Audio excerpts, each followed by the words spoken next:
Hello, friends. This is Joseph, your host for Scenes from the Corner, the podcast of Cartwright Corner Urban Homestead. And today, I'd like to talk with us about Roostosterone versus Henstrogen. Sounds strange? Well, stick around and listen.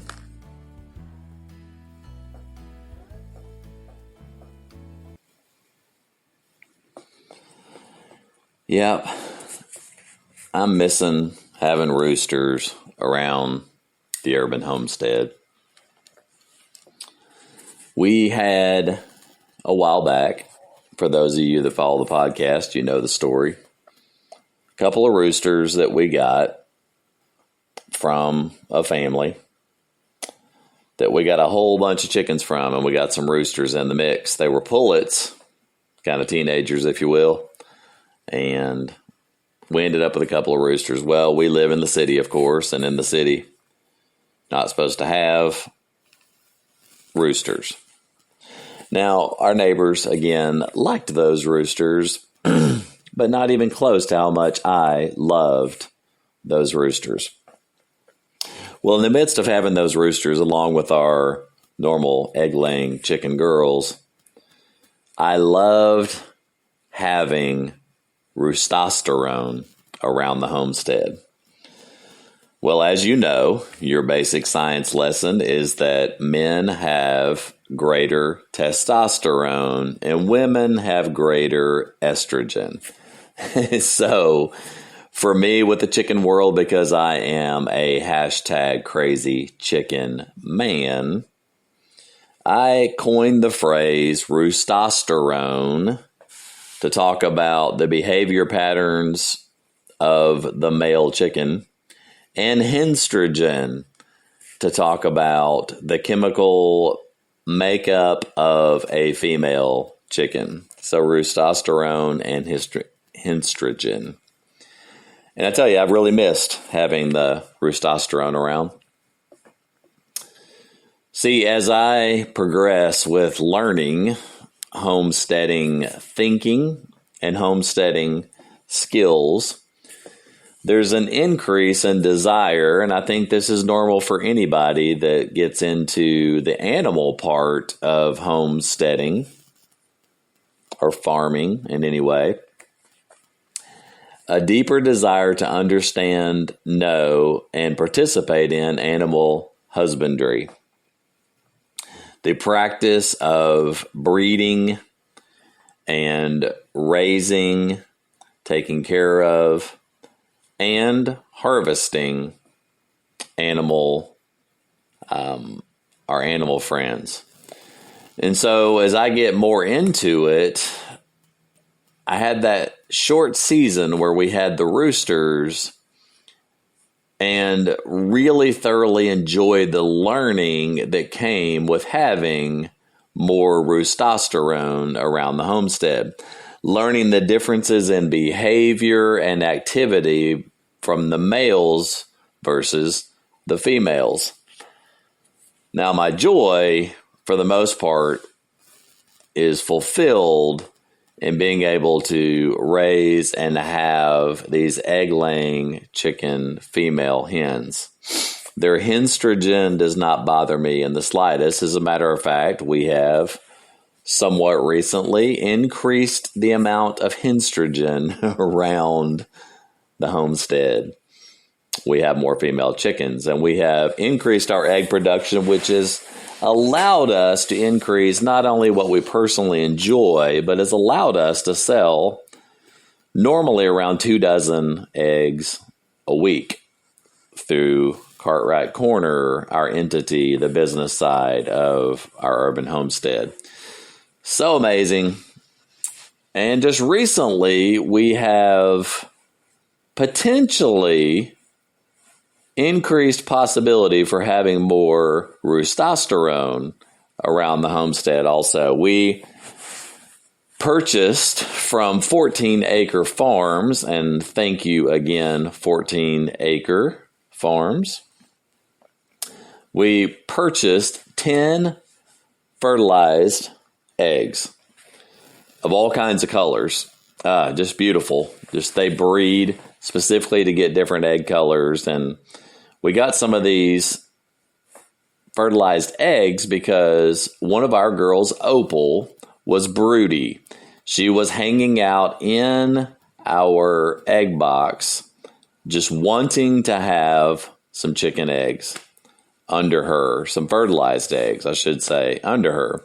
But of course, we don't have any roostosterone around the homestead right now, and so she was basically brooding over eggs that were not fertilized, and we wanted to see what it would look like for her to actually hatch some fertilized eggs. So we went on the adventure. We actually bought us an incubator, and we put 6 of the fertilized eggs in the incubator. And then we put 4 of the fertilized eggs under our broody hen girl, Opal. Well, the end result of that is that 2 of the eggs hatched under Opal, and she is raising those babies right now. They are in the coop, and they are cute as all get out. And then 3 of the 6 in our incubator hatched. And we had trouble with one of them getting out of the shell. And so we actually had the adventure of helping that little baby chicken get out of the shell. That's the one we call Little Fighter. And so we have 3 up in the brooder in our bedroom, constantly making noise and loving it. So we have 5 new chickens on our urban homestead. So the question then becomes, how many of those 5 chickens have roostosterone, and how many of those chickens have Henstrogen? Well, we don't know how to sex a chicken, i.e., we don't know how to tell if it's a male or a female. So there are many potential ways that you can tell. I'll tell you what it's kind of like, at least for us at this point. The professionals know what they're doing. We're not there yet. You know, when you go to the grocery store and you buy a cantaloupe, you know, this is a common thing, right? You look at the cantaloupe there and you're saying, okay, I want to get one that's ripe or pretty close to ripe. So when you ask your grandma, or you ask your mom, or you ask your friends, hey, how do you pick a ripe cantaloupe? They say, oh, you have to look at the little belly button on the top. If it's tan or it's green. If it's green, it's not quite ripe yet. If it's tan, it's ready. That's one possible solution. Another way that people will tell you to pick out a cantaloupe is squeeze it. If it's really soft, then it's probably overripe. But if it's really hard, it's probably not quite ripe yet. So you squeeze it. Okay, that's a possible second solution. The third might be that you hear from people is you smell it. If you can smell the sweetness, if you can smell the cantaloupe itself, it's ripe and ready to eat. If not, it's not quite there. Well, that's the same kind of advice you get from people when you're learning how to sex your chickens to determine if they are male or female. We've heard that you can check the pointiness of their little tail. And if it has a pointier tail, I believe this is what we were told. If it has a pointier tail, you have a male. And if it has a more blunt tail, you have a female. Okay, well, that's a possibility. Also, we've been told that you can tell by the color, the certain way that the colors are. If it's a certain breed of chicken, if it's a male, it has a certain color pattern at the beginning, or if it's a female, it has a certain color pattern at the beginning. That makes sense logically, but again, we haven't proven it out experientially. At this point, we don't know. Plus, the chickens that we have been crossbred, so they're not necessarily a pure Marin or a pure Rhode Island Red or a pure Australorp or whatever. They've been crossbred because 14 acres does it for the color of the egg, so they get different colors with the crossbreeding of different chickens. So we don't really know. Now, third thing that you're told is that when you pull the wings out, it's the feathers has to do with the feather pattern or something of the wings themselves. When you pull them out, you can tell whether it's a male or whether it's a female. Again, that seems logical to me, but we've not proven it by experience. So we're in the process with the 5 of discovering ultimately how much how much roostosterone and how much Henstrogen we have in our brooder and under our girl Opal. Now, I don't know. We'll see. There's one way you know for sure. When you hear cock-a-doodle-doo, cock-a-doodle-doo, cock-a-doodle-doo, you'll know for sure that you've got chickens with roostosterone. Well, if we get some chickens with roostosterone, I'm going to go ahead and let you in on the secret.